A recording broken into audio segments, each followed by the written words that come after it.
ज्ञानशलाकया चक्षुरुन्मिलितं तस्मै श्रीगुरवे नमः। श्रीचैतन्यमनोभीष्टं स्थापितं येन भूतले स्वयं रूपकदा मह्यं ददाति स्वपदान्तिकं।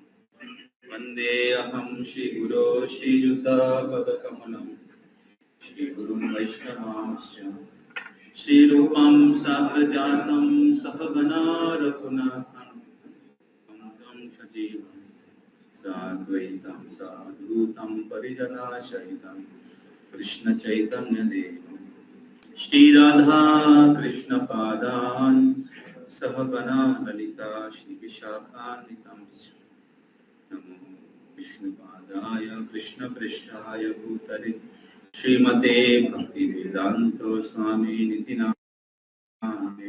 नमस्ते सरस्वती देवे गौरवाणी प्रचारिणे निर्विशेष शून्यवादी पाश्चात्य देशतारिणे कल्पतरुस्य कृपा सिन्धुभ्येव च पतितानां पावनेभ्यो वैष्णवेभ्यो नमो नमो। नमो महावदन्नाय कृष्ण प्रेम प्रदायते कृष्णाय कृष्ण चैतन्य नामने गौरक्षे नमः। हे कृष्ण करुणा सिंधु दीनबंधु जगत्पते गोपेशो गोपिकान्त राधा कान्त नमस्ते। तप्त कांचन गौरांगी राधे वृंदावनेश्वरी वृषभानुसुते देवी प्रणमामि हरिप्रिये। विकासाय नित्याय परमात्मने बलभद्र सुभद्राभ्यां जगन्नाथाय ते नमः। जय श्री कृष्ण चैतन्य प्रभु नित्यानंद श्री अद्वैत गदाधर शिवासादि गौर भक्त।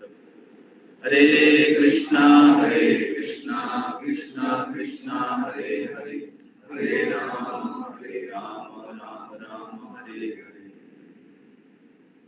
दिवाचालं पङ्गुं लङ्घयते गिरिं यत्कृपातमहं वन्दे श्रीगुरुं विनुतारिणं परमानन्दमाधवं श्रीचैतन्यईश्वरम्।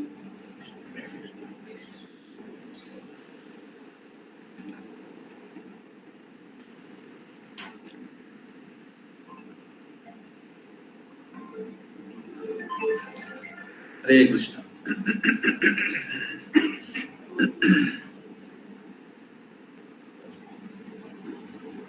तो सभी भक्तों को स्वागत करते हैं। सारे ऑफलाइन डिवोटीज जो लोग क्लास में आए हैं आप सबको स्वागत है। ऑनलाइन डिवोटीज थोड़ा रिस्पॉन्स करिएगा। अंकित साहू कौन है?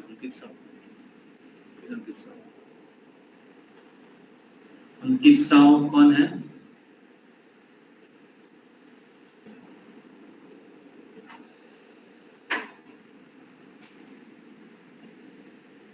अंकित अच्छा, बाबूराय कृष्णकर, विजय जाना प्रभु, दिव्यांश, हरे कृष्ण प्रभु जी। हरे कृष्ण।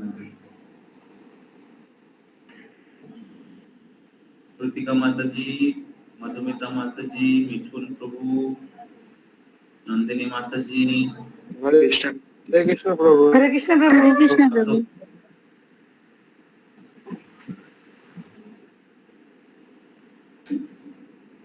महादेव प्रभु, हरे कृष्ण प्रभु। हरे कृष्ण प्रभु जी। हरे कृष्ण। सन्मय प्रभु, विक्रम हरे कृष्ण प्रभु। विक्रम प्रभु कौन है? हरे कृष्ण प्रभु जी। वो आते हैं क्या?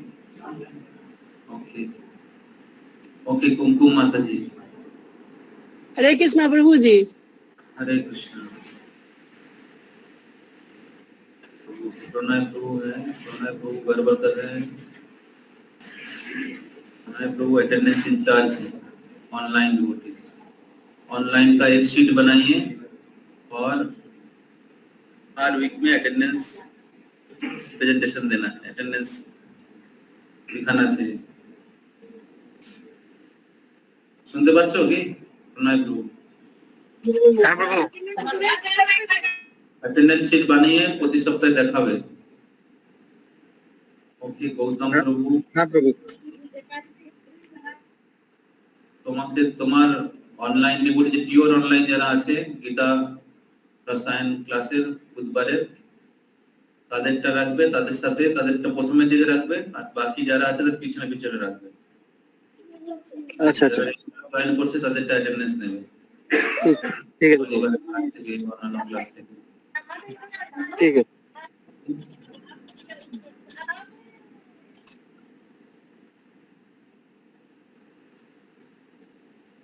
बुक चाहिए थे।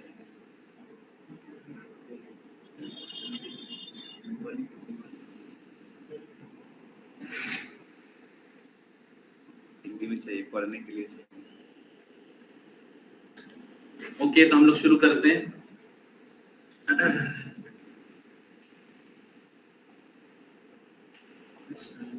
सायन मुखर्जी, अच्छा এটা আরেকজন সায়ন।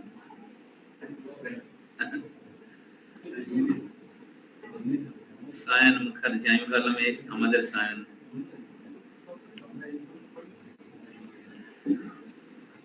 তো এটা আরেকজন সায়ন আছে, অর্ক প্রভুর বন্ধু ওম মুখার্জি। ওকে, তো আমরা লাস্ট উইকে কত নম্বর শ্লোক অবধি পড়েছিলাম? कितने नंबर श्लोक? 19। 17 उसके पिछले वीक तक हुआ था, 19 तक हुआ था। तो हम लोग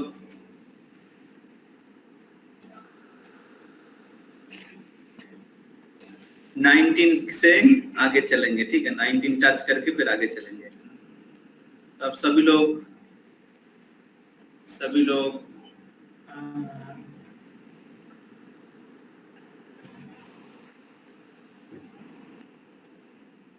लोग किताब खोल लीजिए।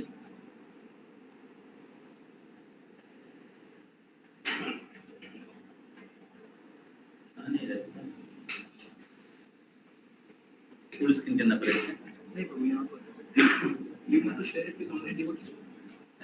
शेयर ना, आप शेयर नहीं करते क्या? नहीं प्रभु, यहाँ से होता नहीं, लास्ट वीक नहीं हुआ था, यहाँ से होता है। शेयर तो करना ही चाहिए।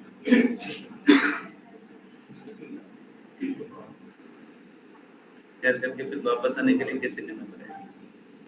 बस प्रभु आप वहाँ पे क्लिक कर देंगे ना, इस पे आ जाए सेम ना। यस प्रभु।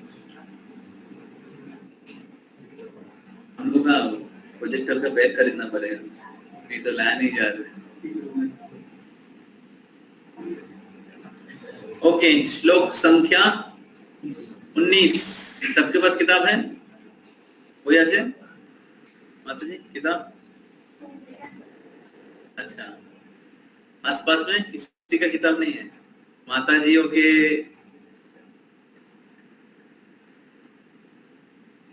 माताजियों की कम्युनिटी में कोई बुक नहीं है। तस्मात् आसक्त सततम कार्यं कर्म समाचर आसक्त ही आचरण कर्म परम अपनोति पुरुष। ओके, कोई अनुवाद पढ़िए। कर्मफल में आसक्त हुए बिना मनुष्य को अपना कर्तव्य समझकर निरंतर कर्म करते रहना चाहिए, क्योंकि अनासक्त होकर कर्म करने से उसे पर और ब्रह्म की प्राप्ति होती है। तो पिछले किसी श्लोक में बताया जा रहा था कि किस प्रकार जो आत्म साक्षात्कार प्राप्त कर चुके व्यक्ति, उनको इस भौतिक जगत में कोई कर्तव्य नहीं रहता है। आत्म साक्षात्कार करने के द्वारा या भगवत साक्षात्कार करने के द्वारा वो भौतिक जगत के सारे कर्तव्य से मुक्त हो जाते हैं, मुक्त हो चुके हैं। इसलिए कृष्ण भावनामय होकर कृष्ण की सेवा करने के अलावा उनका कोई दूसरा कर्तव्य नहीं रहता है। तो इसका मतलब है कि जो व्यक्ति भौतिक जगत में आसक्त हैं या भौतिक शरीर के स्तर पर है और उसके कारण भौतिक सुख या जरूरत को प्राप्त करने के लिए ज्यादा मेहनत कर रहे हैं, ऐसे व्यक्तियों के लिए कर्तव्य कर्म है। और ऐसे व्यक्ति अगर बिना कर्तव्य कर्म करके भोग करने की प्रयास करते हैं या तो ऐसे व्यक्ति बिना कर्तव्य कर्म करके या यज्ञ अनुष्ठान करके अगर भौतिक वस्तु प्राप्त करने की प्रयास करते हैं तो उनके जीवन बिना टैक्स देकर सरकार के सारे सुविधाएं भोग करने की बराबर है। और ऐसे व्यक्ति के जो जीवन है व्यर्थ जाता है, जो भगवान 16 नंबर श्लोक में पहले ही बोल चुके हैं। मोघम पार्थ सजीवती। तो मोघम मतलब व्यर्थ, सजीवती उनके जीवन व्यर्थ जाता है। तो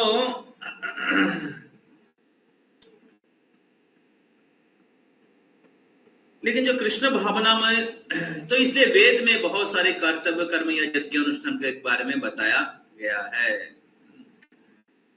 लेकिन जो व्यक्ति कृष्ण भावना में स्थित है, कृष्ण भावना में स्थिर है, अर्थात जो आत्म साक्षात्कार किया है, वो भौतिक जगत के सारे कर्तव्य को परे चले जाते हैं। भौतिक जगत में उनके कोई भौतिक कर्तव्य देश, जाति, समाज, परिवार इसके प्रति नहीं रह जाता है। तो लेकिन फिर भी आत्म साक्षात्कार करने वाले व्यक्ति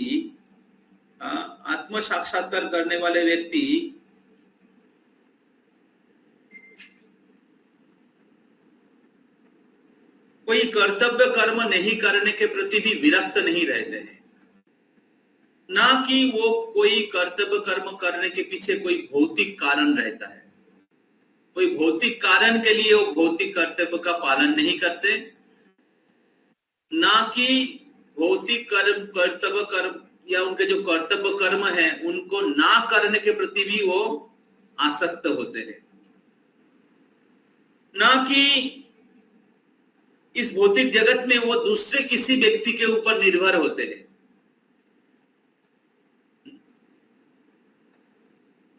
तो भौतिक या कर्तव्य कर्म नहीं करते तो किसी से मिलता है, तो इधर कहा गया है पिछले श्लोक में कि वो कोई भौतिक व्यक्ति या कोई दूसरे जीव के प्रति, दूसरे प्राणी के प्रति भी दूसरे किसी प्राणी के ऊपर आश्रय नहीं लेता है।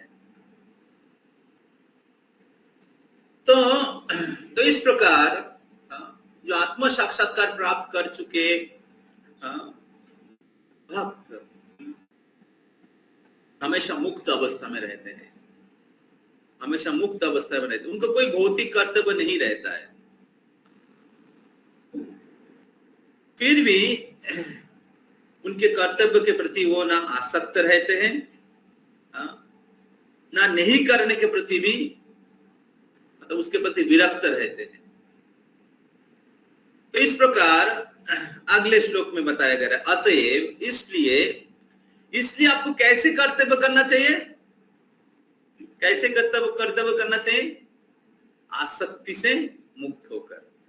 तस्मात् असक्त सततम, असक्त मतलब आसक्ति से मुक्त होकर। तो इसलिए भगवान बोल रहे हैं कि अगर कोई व्यक्ति आसक्ति से मुक्त होकर सततम सर्वदा कार्यम कर्म समाचर, उनके कर्तव्य कर्म का संपादन करते हैं, तो फिर क्या होगा? असक्त ही आचरण कर्म, इस प्रकार अनासक्त होकर कर्म संपादन करने के द्वारा परम आपनोति पुरुष,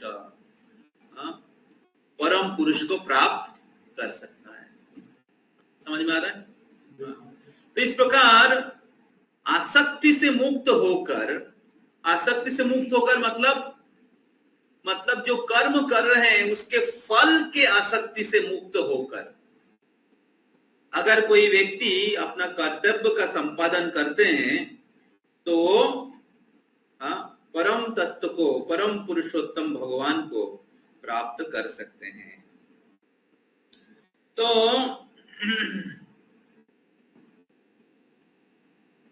अर्जुन अपने कर्तव्य को पालन नहीं करना चाह रहे थे। अर्जुन सोच रहे थे कि मैं क्यों हिंसा करूंगा,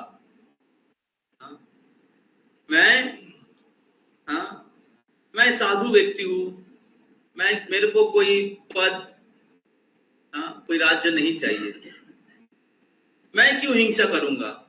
हिंसा तो जो पद और राज्य और इंद्रिय भोग के प्रति लोलुप है वो हिंसा करेगा। मैं क्यों हिंसा करूंगा? अरे कृष्ण कैसा व्यक्ति है, हमें हिंसा करने के लिए बोल रहे हैं? तो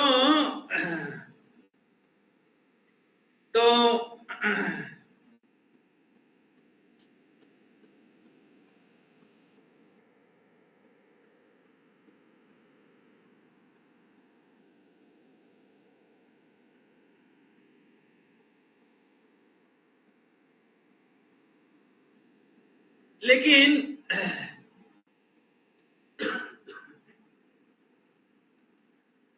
अर्जुन के लिए हिंसा नहीं करना ही आसक्ति था, क्योंकि सुन रहे हैं सब लोग, ध्यान देना पड़ेगा। हरे कृष्ण। ऋषिकांत के भाई, बड़े भाई। तो अर्जुन क्षत्रिय है, तो क्षत्रिय के लिए उनके कर्तव्य था युद्ध करना। जैसे अभी किसी एक जन का 14 साल का क्या हो रहा है, जेलवास। न्यूज में आपने देखा होगा, जो लोग नई न्यूज चैनल में भ्रमण करते हैं उनको पता होगा। तो फिर क्या जो जज हैं या सरकार है वो क्या हिंसा कर रहे हैं? हिंसा कर रहे हैं ना, न्याय कर रहे हैं ना, न्याय कर रहे हैं। तो वो सरकार या क्षत्रिय का धर्म है। अगर क्षत्रिय अपना धर्म पालन नहीं करता है और सोचता है मैं अहिंसा करूंगा, वो एक्चुअली उनका आसक्ति है। समझ में आ रहा है?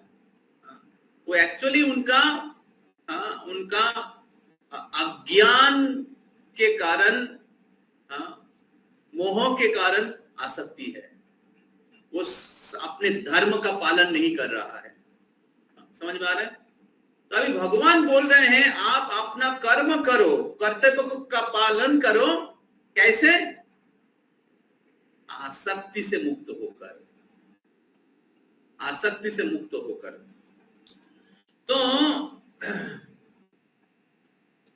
तो जब कोई व्यक्ति आसक्ति से मुक्त होकर अपने कर्तव्य का पालन करेगा, तब वो परम तत्व को प्राप्त कर सकता है।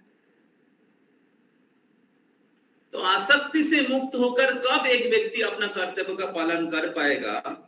जब वो ये समझ पाएगा कि ये परम पुरुषोत्तम भगवान का आदेश है,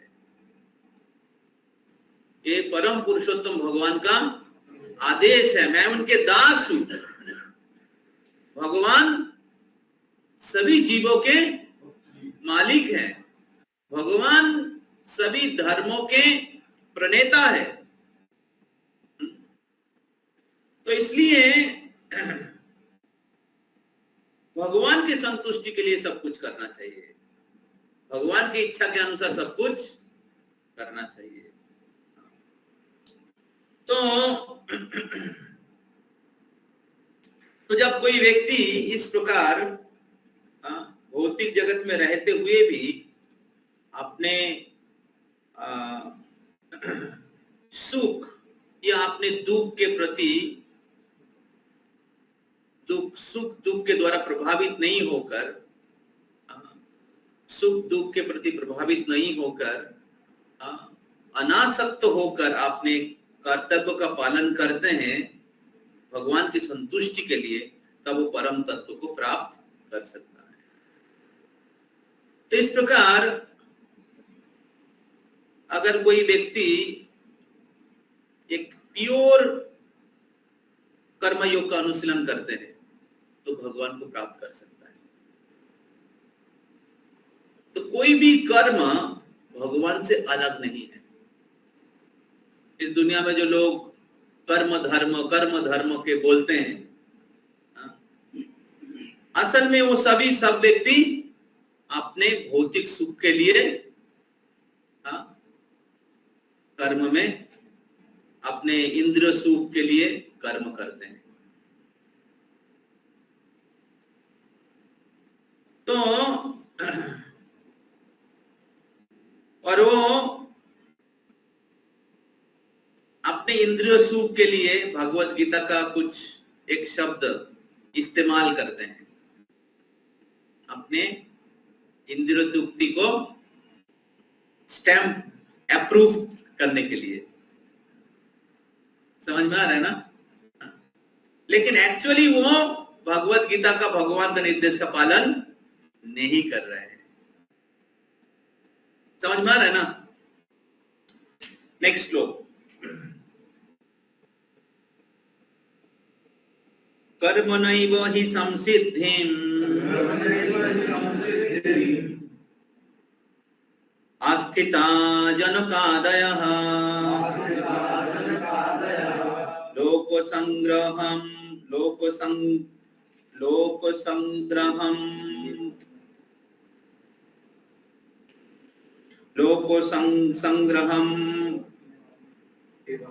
एवापि संपश्यं कर्तुमर्हसि। ओके, कोई अनुवाद करिए। जैसे राजाओं ने केवल नियत कर्म को करने से ही सिद्धि प्राप्त की, अतः सामान्य जनों को शिक्षित करने की दृष्टि से तुम्हें कर्म करना चाहिए। कोई অনলাইন জনকাদি রাজারাও কর্মের দ্বারাই সংসিদ্ধি প্রাপ্ত হয়েছিলেন, অতএব জনসাধারণকে শিক্ষা দেওয়ার জন্যই তোমার কর্ম করা উচিত।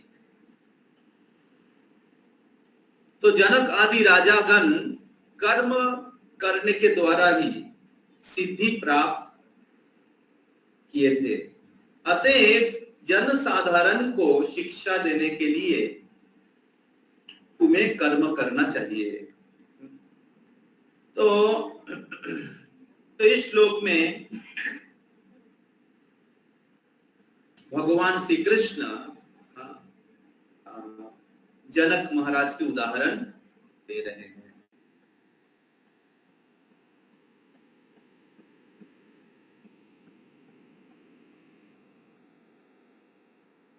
तो जनक महाराज को विदेही कहते हैं।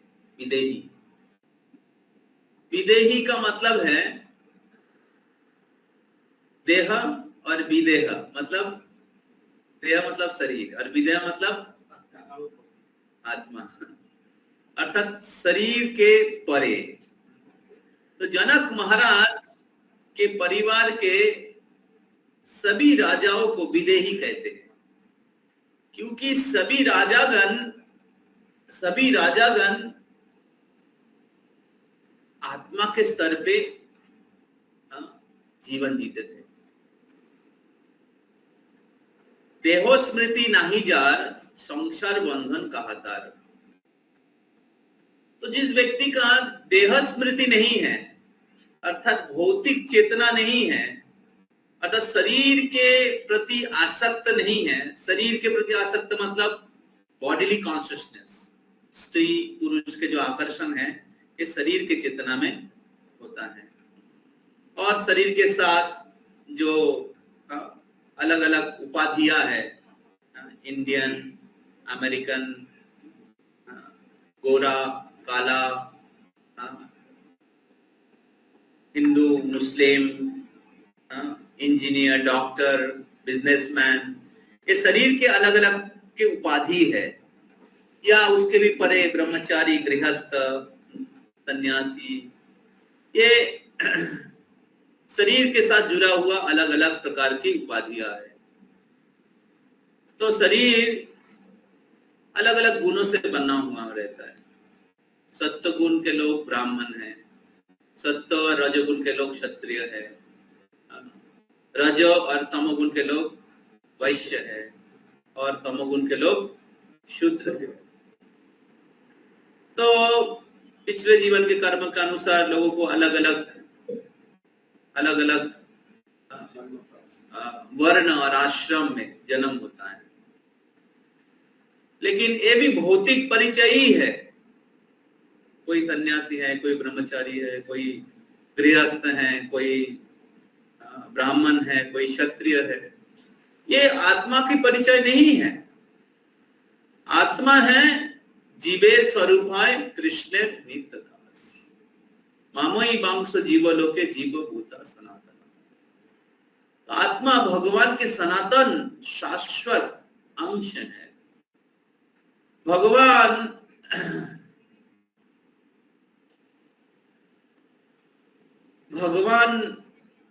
चिन्मय तत्व है, और भगवान के अंश होने के कारण आत्मा भी चिन्मय है। आत्मा एक्चुअली शरीर के द्वारा कलुषित नहीं होता है।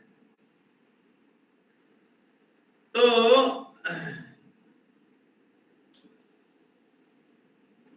आत्मा जब इस भौतिक जगत में भगवान से अलग होकर जीवन जीने की प्रयास करते हैं, तो आत्मा की जो चेतना है वो कलुषित हो जाता है। आत्मा की चेतना कलुषित हो जाता है। तब आत्मा मिस आइडेंटिफाई करता है बद्ध अवस्था में। तो जब भी भगवान से विच्छिन्न हो जाता है, तभी आत्मा के जो स्थिति है, शाश्वत स्थिति है, उससे आत्मा गिर जाता है। तो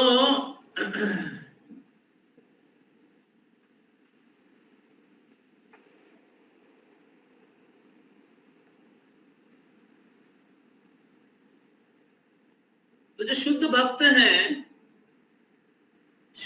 हैं वो हमेशा आध्यात्मिक चेतना में रहते हैं। भौतिक जगत में रहते हुए भी, भौतिक शरीर में रहते हुए भी, शरीर के जो अलग अलग उपाधियां है इसके द्वारा प्रभावित नहीं होता है। तो देहोस्मृति नाही जार, संसार बंधन कहातार। तो ऐसे भक्त अगर कोई भी आश्रम में क्यों ना रहे, उनका कोई बंधन नहीं रहता है। जनक महाराज एक राजा थे, गृहस्थ थे, इतने सारे विषयों के साथ आदान प्रदान कर रहे थे, लेकिन उनका कोई बंधन नहीं था, कि विदेही कहा गया है। भक्ति विनोद ठाकुर गृहस्थ थे, पत्नी थी, 10 पुत्र था, और डिस्ट्रिक्ट मैजिस्ट्रेट थे।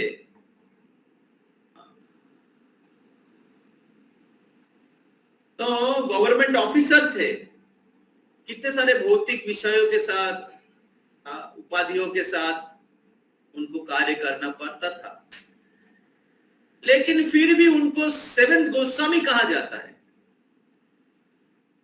6 गोस्वामी, उसके बाद 7वां गोस्वामी गृहस्थ है। प्रभुपाद जी बोलते थे कि हमारे इस्कॉन के जो गृहस्थ भक्त लोग परमहंस होना चाहिए।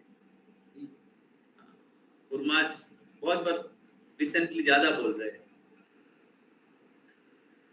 तो प्रभुपाद जी चाहते थे कि इस्कॉन के जो भक्तगण हैं, वो आध्यात्मिक शिक्षा प्राप्त करके आध्यात्मिक जीवन अनुशीलन करके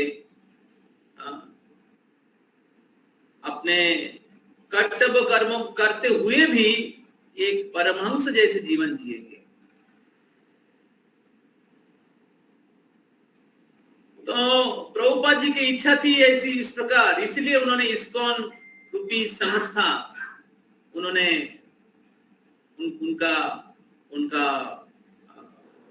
उद्घाटन किया कि सभी लोगों को एक सुविधा देने के लिए भक्ति योग का अनुशीलन करने के द्वारा हरि कथा, हरि नाम, श्रीमद् भागवतम, शिव विग्रह, साधु संग, भगवान की प्रसाद,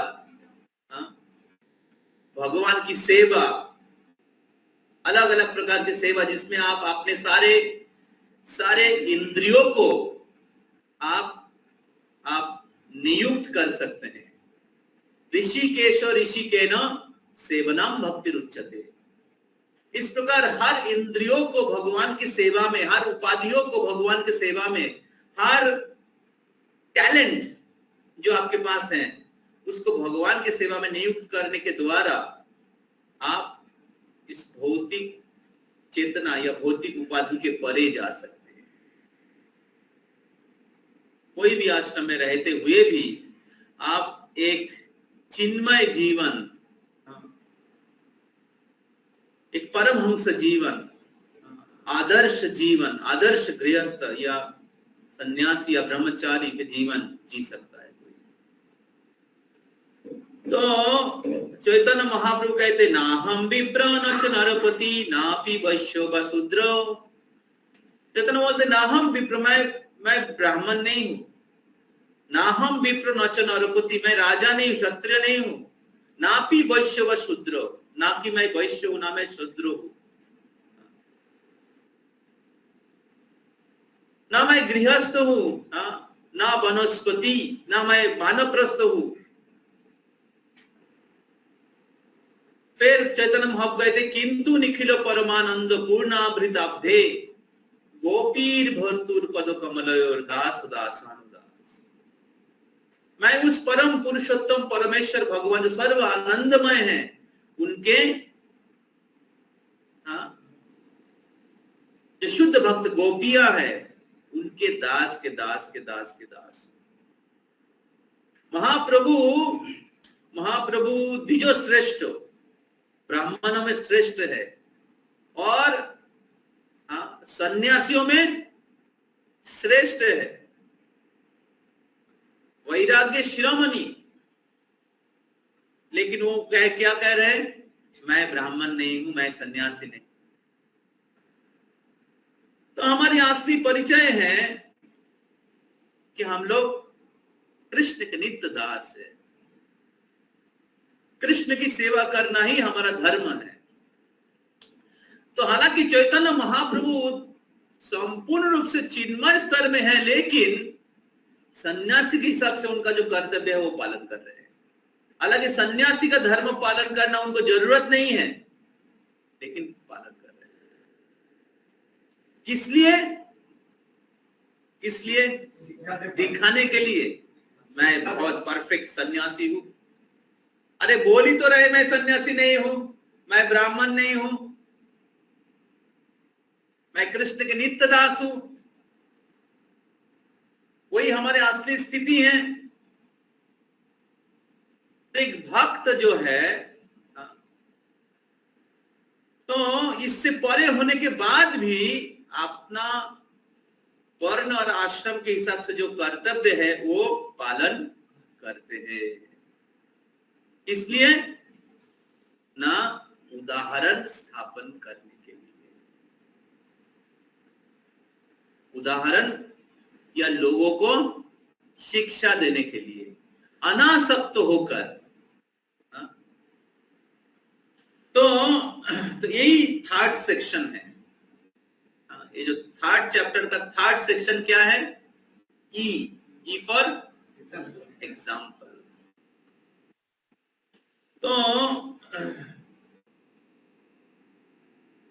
तो भगवान श्री कृष्ण अर्जुन को कह रहे हैं जनक महाराज के उदाहरण देकर, जनक महाराज के उदाहरण देकर, जनक महाराज सीता मैया के पिता हैं, भगवान श्री रामचंद्र के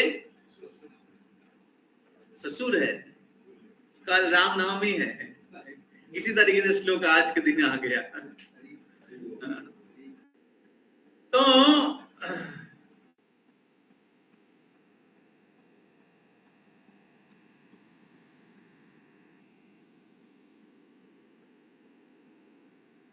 तो जनक महाराज, ये जो राज्य है मिथिला है, जो बिहार और नेपाल, नेपाल और बिहार में आता है,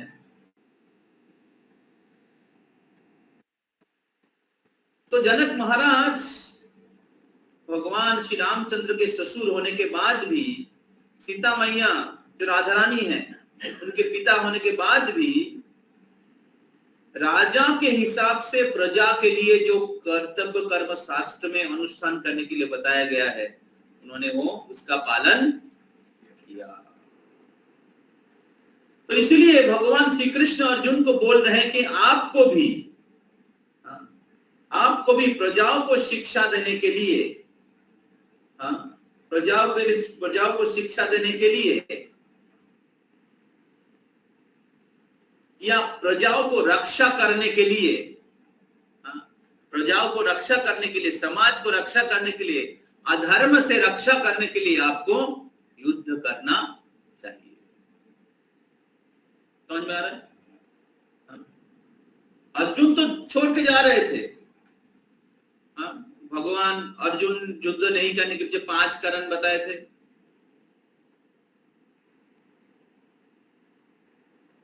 तो उसमें अर्जुन बोल रहे थे मैं तो साधु हूं, ये लोग राज्य के लिए लोलुप है, ये लोग राजनीति करना चाहते हैं, लेकिन मेरे को तो ये सब जरूरत नहीं है।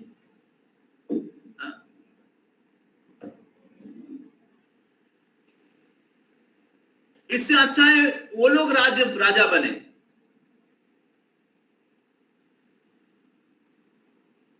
मैं राज्य छोड़ के, मैं युद्ध छोड़कर जाने के लिए तैयार।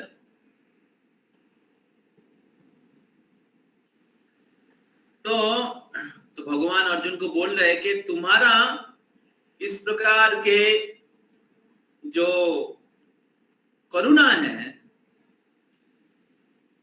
ये दुनिया में कोई लोग नहीं समझेगा। तुम सोच रहे हो कि तुम दया कर रहे हो, लेकिन ये दया ब्राह्मण की धर्म है, दया ब्राह्मण की धर्म है, और युद्ध करना क्षत्रिय का धर्म है। अगर ऑपोजिशन सरेंडर कर लेता है तब दया कर सकता है। ऑपोजिशन पार्टी अगर सरेंडर कर लेता है तब वो राजा दया कर सकता है। लेकिन अगर अपोजिशन जो है धर्म के खिलाफ है और सरेंडर भी नहीं करे, तब क्या राजा को क्या करना चाहिए? युद्ध करना चाहिए। और ऐसे समय में युद्ध नहीं करके राजा दया करके चला जाता है तो वो राजा नहीं है। और इससे क्या होगा, बाकी सारे राजा आपके ऊपर हंसेंगे, देखो नालायक, नपुंसक। तो इसलिए आप सोच रहे हो कि दया है, लेकिन असल में दया नहीं है। देखिए कृष्ण ने अर्जुन को किस प्रकार बचाया। ये गुरु का कार्य है। शिष्य समझते हैं यही मैं ठीक कर रहा हूं।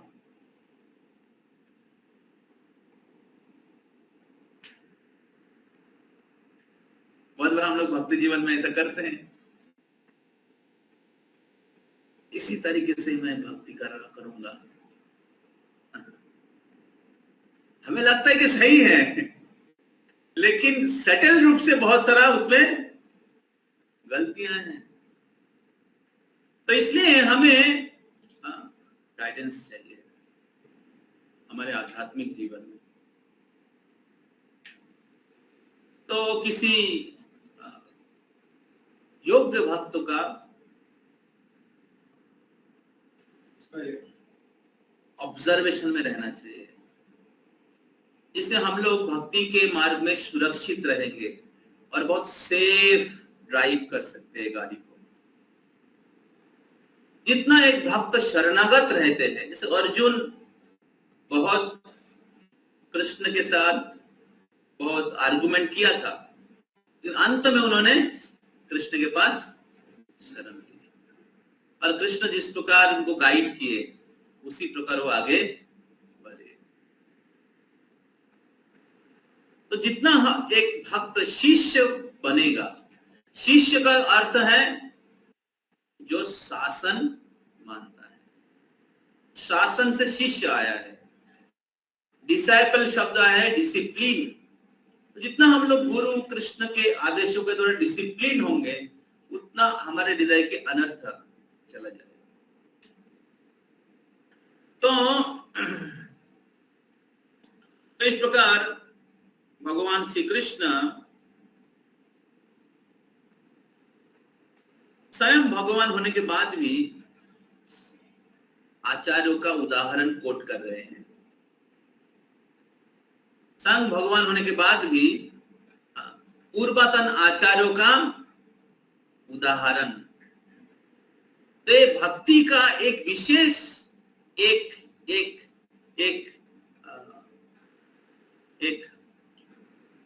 भक्ति का एक विशेष अंग है, महाजनो जनो बतसो पंथा, पूर्वतन आचार्यों के पद चिन्हों पे चलना, साधु वर्तमानु वर्तमानम।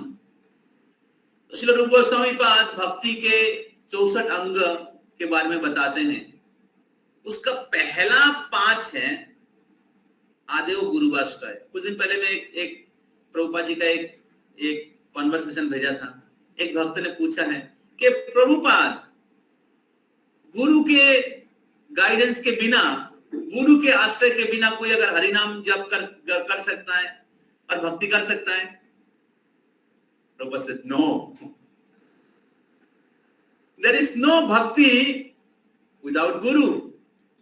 गुरु के बिना कोई भक्ति हो ही नहीं सकता। और फिर प्रभुपाद कोट करते हैं, रूप गोस्वामी पाद ने कहा है, पहले कहा है आदेव गुरुवाश्रय। आदेव मतलब शुरू में। पहले क्या करना चाहिए? गुरुवाश्रय, गुरु आश्रय लेना चाहिए। सद्धर्म परीक्षा, उसके बाद सद्धर्म के बारे में, अपने कर्तव्य के बारे में परीक्षा जिज्ञासा करना चाहिए। फिर दीक्षा शिक्षानुवर्तमानम, उसके बाद उनसे दीक्षा लेना चाहिए, उनसे शिक्षा लेना चाहिए। ये शिष्य का कर्तव्य है। और फिर विश्रम्भेन गुरु सेवा, उसके बाद गुरु के सेवा करना चाहिए, बहुत संभ्रम के साथ, बहुत रेस्पेक्ट के साथ। और फिर 5वां है साधु वर्तमानु वर्तमानम, पूर्वतन आचार्यों के पद चिन्हों पर चलना। Spiritual life is not an independent path. आध्यात्मिक जीवन कोई स्वतंत्र जीवन नहीं है। आध्यात्मिक जीवन तो शरणागति के समर्पण का जीवन है। जितना हम लोग ओबीडिएंट रहेंगे गुरु के प्रति, उतना ही हम लोग भक्ति के जो तत्व है उसको समझ पाएंगे। जस्य देवे परा भक्ति यथा देवे तथा गुरौ तस्सैव हि कथिताय अर्थे प्रकाशन्ते महात्मना। जिनके हृदय में भगवान के प्रति जितना भक्ति है उसी प्रकार भक्ति गुरु के प्रति है। जस्सो देवे परा भक्ति यथा देवे तथा गुरु। जिस प्रकार देव कृष्ण के प्रति, उसी प्रकार भक्ति गुरु के प्रति होना चाहिए। यथा देवे तथा गुरु तस्सैव हि कथिता मारते। ऐसे भक्तों के हृदय में प्रकाशान्ते महात्मना, शास्त्रों की सारे तत्व प्रकाश होता है। तो इसलिए कृष्ण स्वयं भगवान है, उनको किसी का उदाहरण सेट करने की क्या जरूरत है? जरूरत है? अरे सुप्रीम अथॉरिटी है, लेकिन खुद परंपरा को एस्टैब्लिश कर रहे हैं। चैतन्य महाप्रभु के पास एक बार वल्लभ भट्ट आया था और वल्लभ भट्ट आकर बोला कि श्रीधर स्वामी का जो टीका है उसमें कुछ त्रुटियां हैं, मैंने उसको खंडन किया है। श्रीधर स्वामी तो बहुत महान आचार्य है। तो चैतन्य महाप्रभु ने कहा जो श्रीधर स्वामी को नहीं मानता है, जो स्वामी को नहीं मानता, वेश्या है। पूरा रिजेक्ट कर दिया उसको।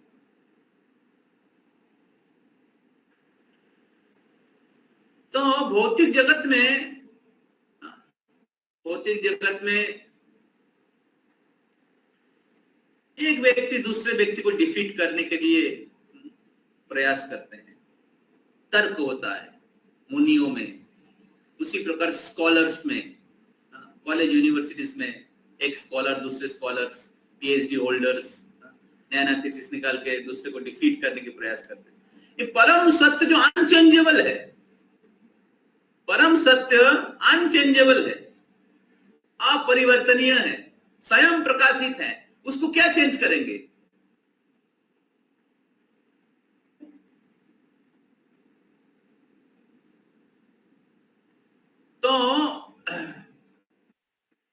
तो इसलिए पूर्वतन आचार्यों ने जो शिक्षा दिया है,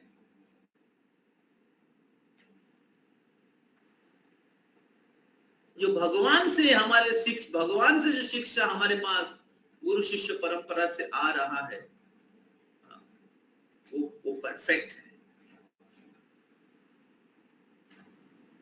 और उनके आश्रय में, उनके पद चिन्हों पर, उनके शिक्षा के अनुसार हमें चलना पड़ेगा। वर्तमान आचार्यगण पूर्वतन आचार्यों का पद चिन्हों पर चलते हैं, या पूर्वतन आचार्यों के मनोभीष्ट पूरी करने की प्रयास करते। श्री चैतन्य मनोभीष्टम स्थापितम जन भूतले स्वयं रूप कदा मह्यम ददाति शपदांतिकम। मैं उस रूप गोस्वामी पाद का प्रणाम करता हूं जो श्री चैतन्य महाप्रभु के मनोभीष्ट को पूरी करने के लिए इस धरातल में प्रकट हुए हैं।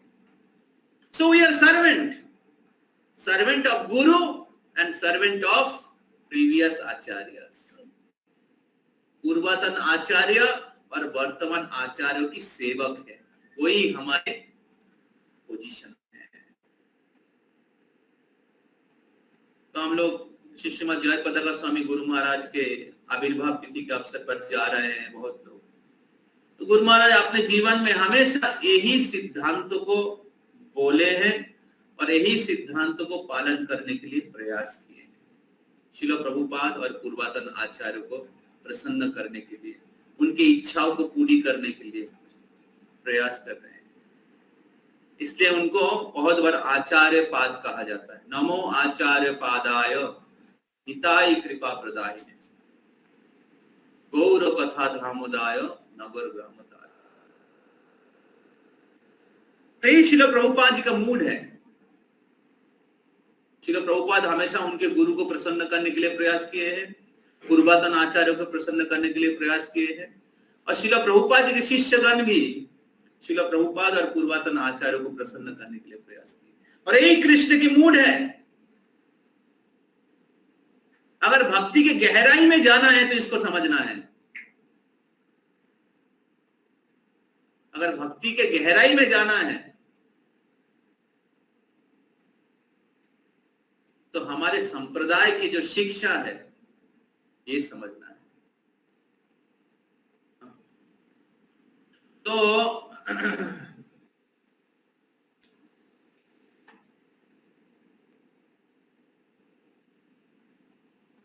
যদিও কৃষ্ণ ভাবনাময় ভক্ত ভগবত ভক্ত জড়জগতের সম্বন্ধে কোন রকম আগ্রহ না থাকতে পারে, কিন্তু তবুও সাধারণ মানুষকে জীবনযাপন সম্বন্ধে শিক্ষা দেবার জন্য তিনি কর্ম সম্পাদন করে থাকেন। অভিজ্ঞ কৃষ্ণ ভক্তগণ এইভাবে কর্ম করেন যাতে সকলে তা অনুসরণ করতে পারে। সেই কথা পরবর্তী শ্লোকে স্পষ্টভাবে ব্যাখ্যা করা হয়েছে।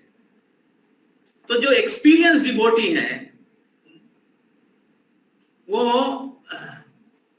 इस प्रकार आचरण करते हैं कि लोगों को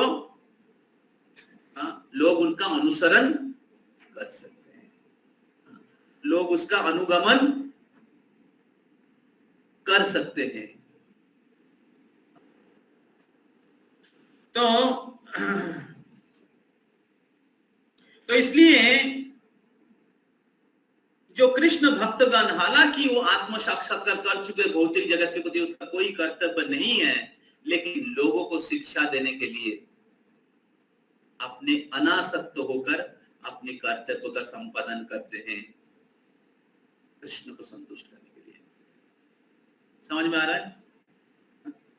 इस प्रकार कृष्ण भक्त जो है मुक्त अवस्था में रहते हैं। टेक्स्ट 21 यद यद आचरति श्रेष्ठ तत्तदेवेतर जनः सजत् प्रमाणं कुरुते लोकस्तत् अनुवर्तते। अनुवर्त पढ़िए। Whatever action a great man perform, common men follow. Whatever standard is set by example, he acts. All the world perceive. Hindi किताब दीजिए।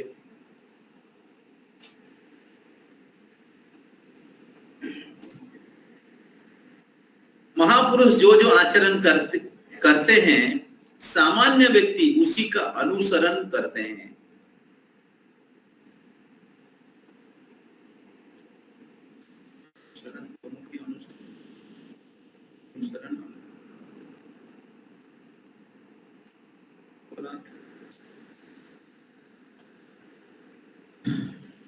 महापुरुष जो जो आचरण करते हैं सामान्य व्यक्ति उसी का अनुसरण करते हैं।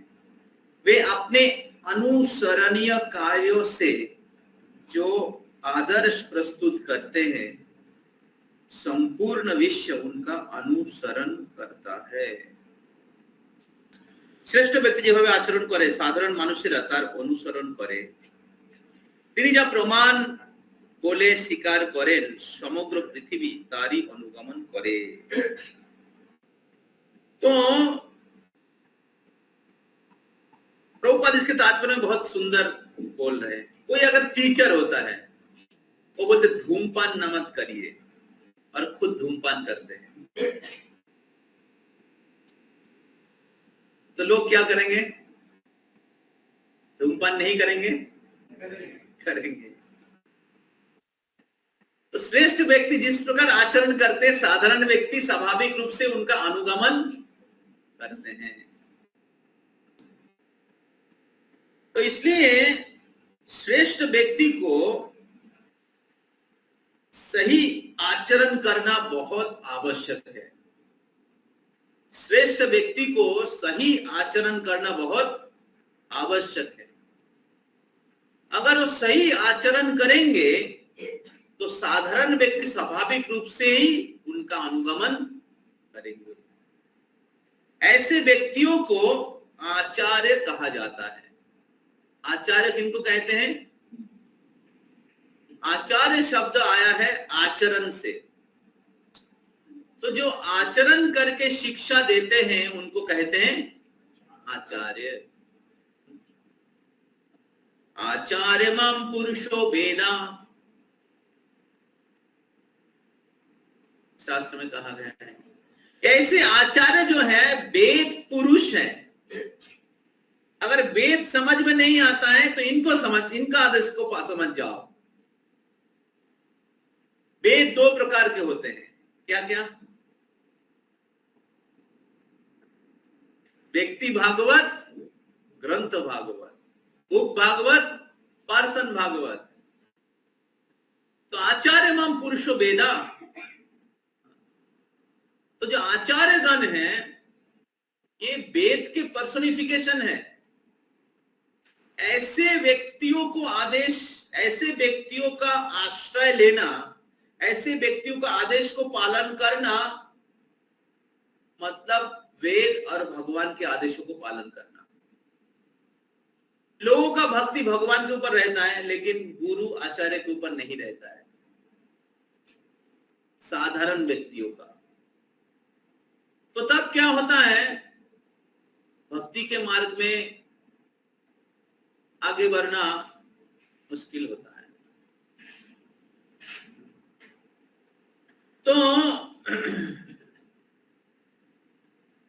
तो इसलिए आचार्य जो होता है वेद के प्रतिनिधि होते हैं। वेद कौन दिया है? व्यासदेव जी ने दिया है। और इसलिए आचार्य के आविर्भाव तिथि को व्यास पूजा कहते हैं। आचार्य के आविर्भाव तिथि को व्यास पूजा कहते हैं क्योंकि वो व्यासदेव जी के प्रतिनिधित्व करते हैं। व्यासदेव जी वेद प्राणायाम किया है। तो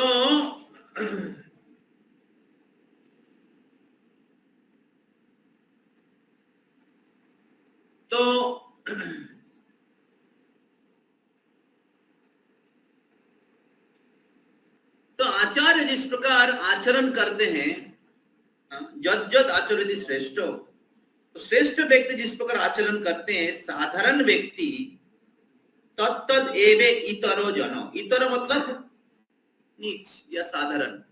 साधारण व्यक्ति स्वाभाविक रूप से उसका अनुसरण करते हैं। और स्वजवत प्रमाणम कुरुते, और वो जो प्रमाण बोल के स्वीकार करते, अपने आचरण के द्वारा जो स्थापन करते, सिद्धांत को प्रस्तुत करते हैं, लोकोस तत् अनुवर्तते, साधारण लोग उसका अनुगमन करते हैं। मनु संहिता उसी प्रामाणिक ग्रंथ मानव समाज के लिए अनुसरणीय आदर्श ग्रंथ है। अतः नेता का उपदेश ऐसे आदर्श शास्त्रों के नियमों पर आधारित होना चाहिए। जो व्यक्ति अपने उत्पत्ति चाहता है, उसे अपना उन्नति चाहता है, उसे महान शिक्षकों द्वारा अभ्यास किए जाने वाले आदर्श नियमों को पालन करना चाहिए। श्रीमद् भागवत भी इसी पुष्टि करता है कि मनुष्य को महान भक्तों के पद चिन्हों पर अनुसरण करना चाहिए और आध्यात्मिक बोध के पथ में प्रगति का यही साधन है। तो आध्यात्मिक बोध के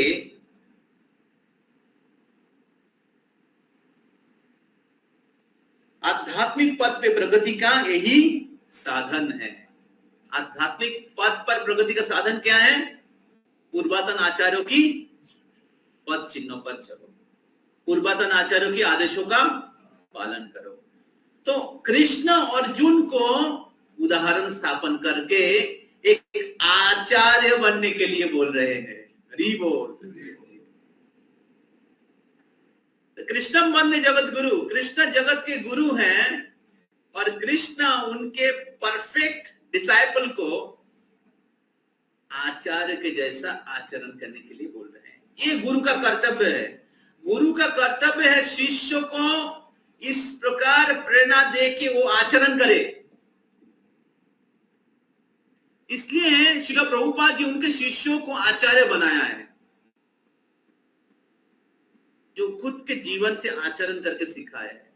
और श्रील प्रभुपाद जी के शिष्यगण भी हम लोग को बार बार प्रेरणा दे रहे हैं, बार बार बोल रहे हैं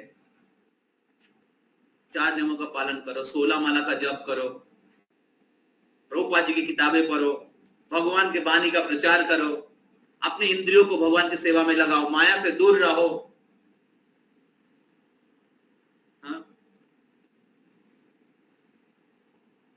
असत संग को त्याग करो।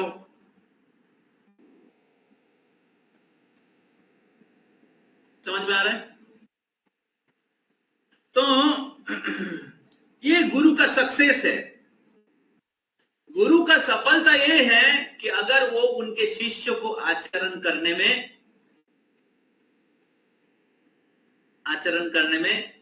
क्या कहते हैं, आचरण करने में सफल बना सके। तो कृष्ण अर्जुन को आचार्य बनाया है।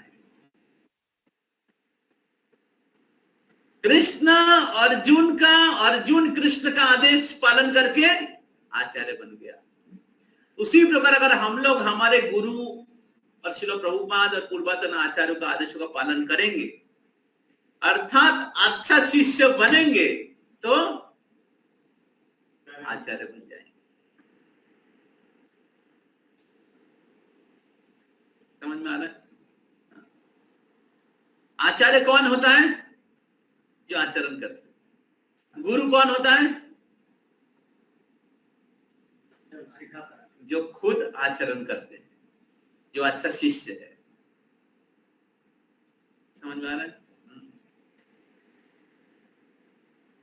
यही आध्यात्मिक प्रगति का साधन है। चाहे राजा हो या राज्य का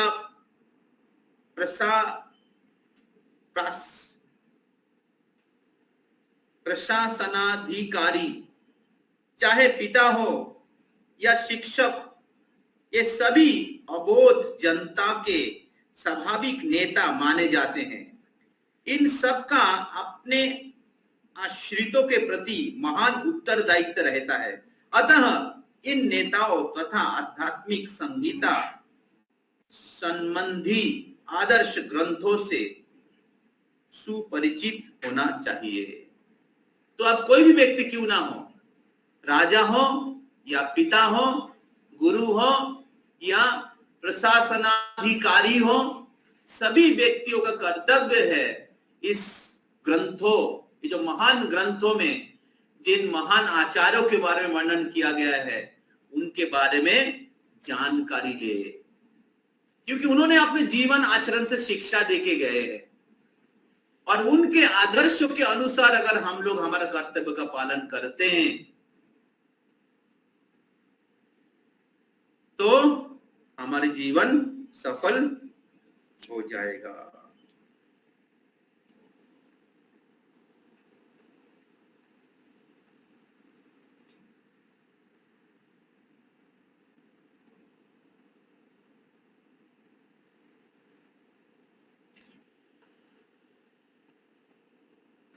ओके, हरे कृष्णा कृष्णा कृष्णा हरे हरे, हरे राम राम राम। मैं 2 मिनट लूंगा जस्ट रामचंद्र भगवान के आविर्भाव तिथि के बारे में, 2-3 मिनट है हमारे पास।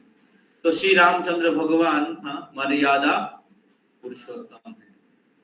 तो भगवान श्री कृष्ण लीला पुरुषोत्तम है और चैतन्य महाप्रभु प्रेम पुरुषोत्तम है और रामचंद्र भगवान मर्यादा पुरुषोत्तम है। तो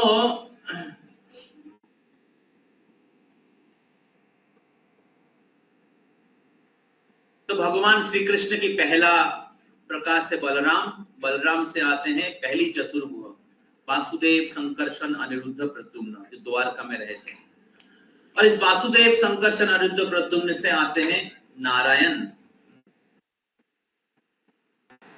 और उस नारायण से आते हैं दूसरे चतुर्भुज वासुदेव, संकर्षण, अनिरुद्ध, प्रद्युम्न। और यही दूसरे चतुर्भुज जो हैं अयोध्या में राम, लक्ष्मण, भरत, शत्रुघ्न के रूप में प्रकट होते हैं। तो राम, लक्ष्मण, भरत, शत्रुघ्न ये चार ही विष्णु तत्व है।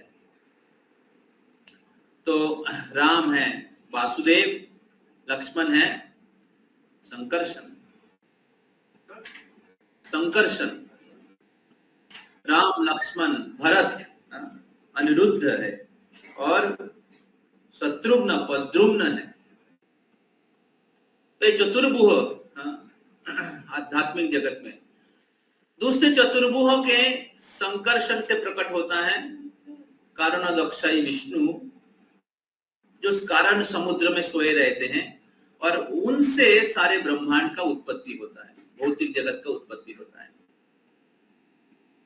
तो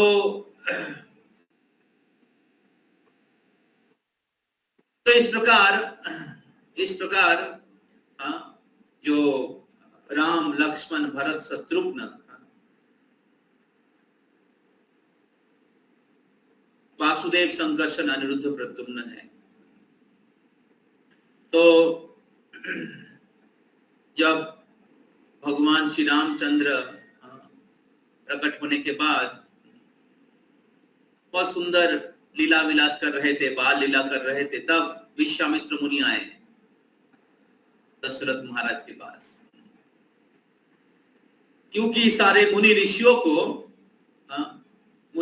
को रावण और उनके अनुचरगण मारीच, बाली और क्या नाम है राक्षसी तारका बहुत उत्पात कर रहे थे। तो विश्वामित्र मुनि इन सभियों को वध करके सारे ऋषि मुनियों को एक शांतिपूर्ण जीवन देना चाह रहे थे। तब वो आए थे दशरथ महाराज के पास। दशरथ महाराज सुन के तो उनका जीवन हृदय से प्राण निकल गया। रामचंद्र उनके नयन के मणि थे। तो दशरथ महाराज ने कहा कि ये छोटे छोटे दो बालक ये कैसे युद्ध करेंगे, उनको पता नहीं कैसे युद्ध करना पड़ता है।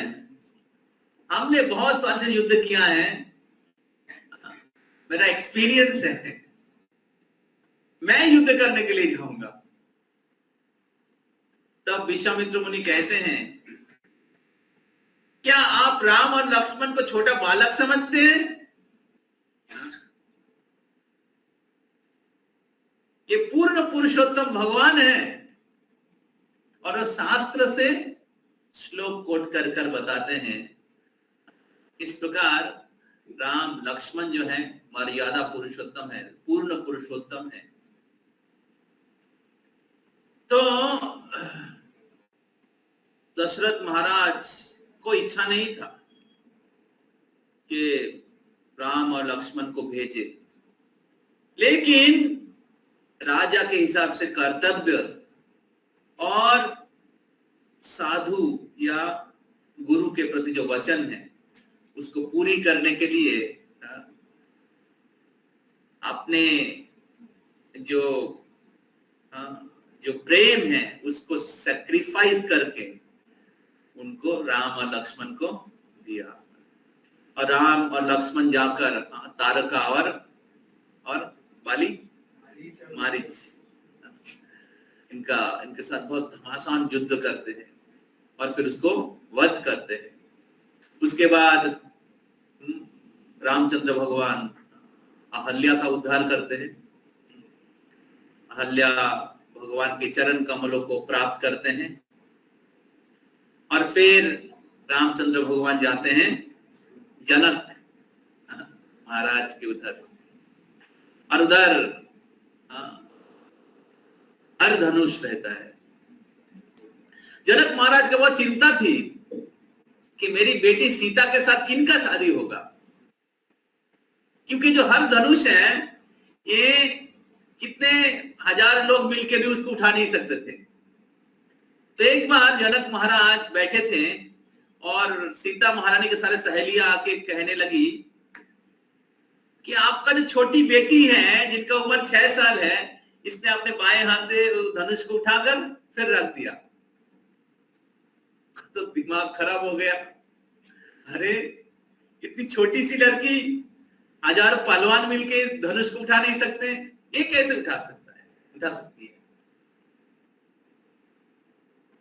सभी ने बोला हाँ महाराज, हाँ, इसने उठाकर वो जगह साफ करके रख दिया। तब से जनक महाराज को चिंता हो गई, क्योंकि उनको पता है जो लड़की है तो ऐसे ऐसे नहीं आई है, हाँ, क्या कहते हैं, भूमि देवी से प्राप्त हुआ है। तो टाइम हो गया, तो तब उन्होंने स्वयंवर सभा रखा था कि जो ये व्यक्ति इस हर धनुष को उठा पाएगा वही व्यक्ति के साथ इनका शादी हो सकता है। अगर वो इसको उठा नहीं सकता तो कैसे इनके साथ शादी कर सकता है? पत्नी ज्यादा शक्तिशाली है, हाँ?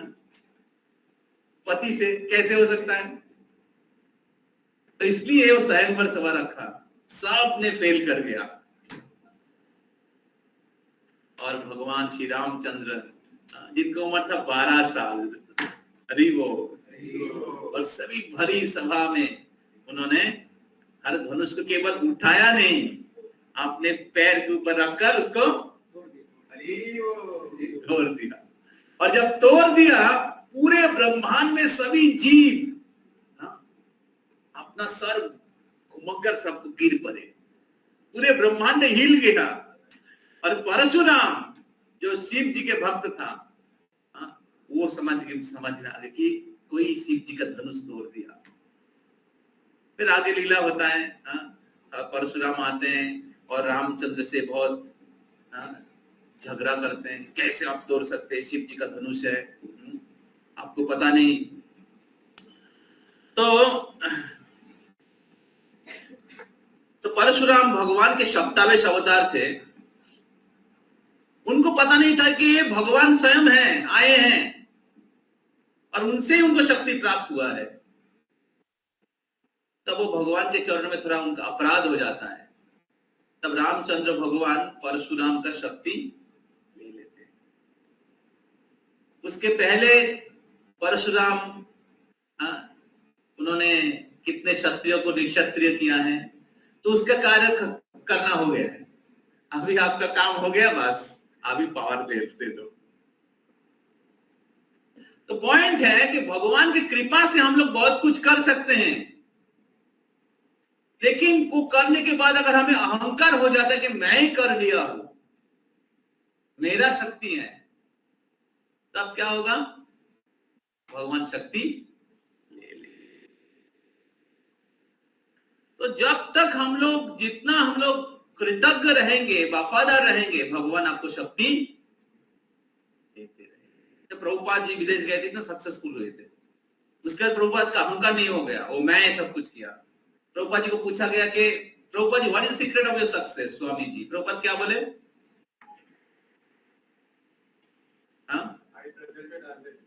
मतलब मेरा कोई व्यक्तिगत योग्यता नहीं है,